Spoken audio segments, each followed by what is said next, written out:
Pilipinas posibleng maging venue ng Miss Universe Beauty Pageant sa susunod na taon ayon sa Department of Tourism. May report si Jade Miguel. Posibleng ganapin ang prestigyosong Miss Universe pageant sa Pilipinas sa susunod na taon.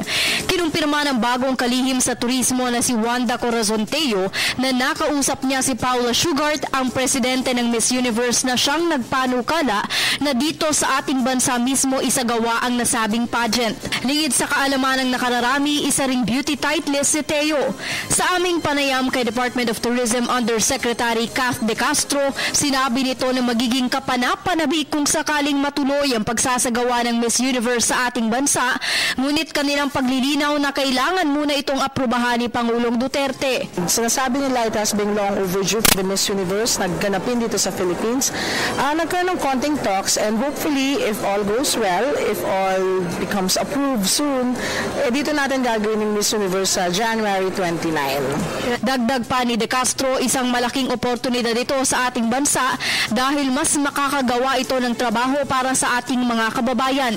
Plano rin ng pageant organizers na ipasyal ang mga kandidata sa mga magagandang tanawin sa bansa upang ipakilala rin ang ating turismo. We know that the Miss Universe is one of the prestigious pageants that we have right now in the entire world, diba? Kumbaga kapag kaya natin gawin yan dito sa Philippines, it would show a very good image of the country para sa mga ibang bayan na yung mga ganyang prestigyosong pageant kaya na natin gawin. Kung sakaling matuloy ang Miss Universe sa bansa, tinatayang 100 contestant ang inaasahan na lalahok. Posible raw itong ganapin sa January 29, 2017 sa Mall of Asia Arena. Humigit kumulang 10 milyong piso ang gagastusin ng pamahalaan sa pagsasagawa ng naturang pageant, ngunit sisikapin daw ng departamento na maging cost-effective. Sa ngayon pa lamang naglalapitan na raw ang posibleng sponsors para sa Miss Universe. Maliban pa rito, magiging makasaysayan din ang pagsasagawa ng Miss Universe sa bansa dahil sa kauna-unahang pagkakataon, sasali ang Iran sa nasabing pageant. First time din na dito sa Pilipinas gaganapin ang pagpapasa ng corona ng isang Filipina title holder na si Pia Wurtzbach.